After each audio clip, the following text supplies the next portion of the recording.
Good morning. This is going to be a quick one. I Yesterday I received two rifles in the mail. I got they're both Colombian carbine short rifles.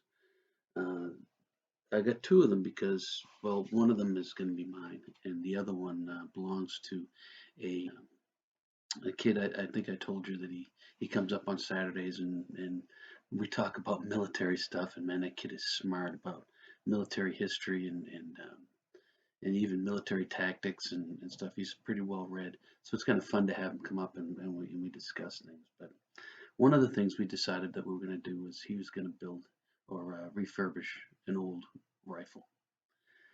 So I was online, and what I found was a couple of Colombian Steyr Mausers, and they're from 1912. They were only made in 1912. Um, so what this is kind of like typical of what I get. I don't know if you can see the rust and stuff. This one's mine. He already took his apart, so we're working on getting his back together. It's got a broken spring, missing a hand guard. The trigger doesn't work the way it's supposed to. Well, it doesn't work at all, and lots of dings and knocks and stuff. But it's in pretty good shape. I mean, it's going to be in pretty good shape when we're done. It's going to look nice.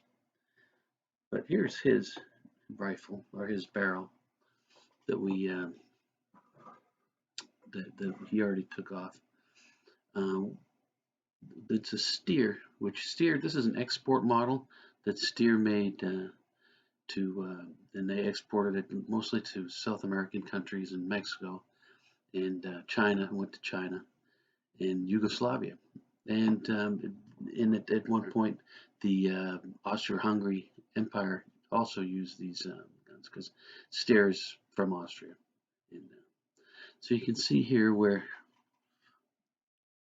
you can read it around. Damn light. If you can read it, and it talks about Modelo 1912, and it says Steyr, Austria. So that's the one thing on there. Then what happened in the 1950s? They decided that it came out in 7 by 57, and everybody was happy with that. But in the 1950s, the Colombians decided that they wanted to start using become more in tune with what our ammo was, and that was the 30-06. So they sent this off to their own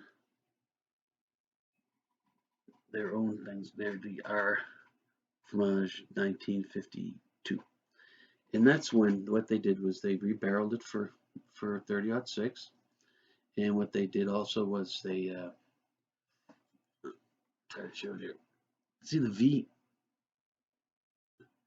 They had to make a V in it so that the 30-06 ammo would fit inside it. So, so it's kind of interesting that that's what they decided to do, and that's so. Anyway, I don't want to talk too much about it because once the gun's done, I would like to do a good story and a good with good background and good history behind it. But I just wanted to give you an idea of, like I said, these are the type of guns that I typically get. Um, so I gave him the better one because he doesn't deserve to have to struggle that much. But anyway, it's missing a spring up here. Um, but anyway, so that's I just wanted to let people know that that's what I'm doing, and I think I already showed you how the Brazilian was coming along, and uh, and that's about it. This may be the last project for the year, and well, it's almost the end of the year, but in February, my wife and I are hitting the road. We're gonna go on a road trip, and we can be gone for a while, so there won't be any buying of. I mean, there won't be any fixing guns or refinishing guns or anything like that during that time. But I do plan on.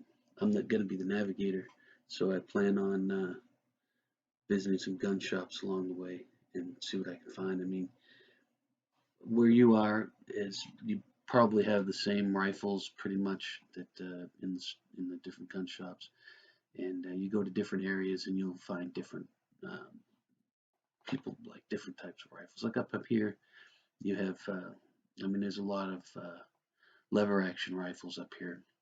People use them because it's easier to hunt in the woods with a shorter barrel. And then you go to different places and you have different guns, and I'm looking forward to doing that too, and maybe picking up a couple on the road. Um, I'll certainly post that sort of stuff when it happens, if it happens. So, but that's all I wanted to show you. Is I'm not sure. I was saying I wasn't gonna take this apart, and start cleaning it, but I really don't have much else to do. So yeah, that's what I'm gonna do. I'm gonna take it apart and clean it and see what parts I need, and I can start looking for parts. All right. Well, thank you.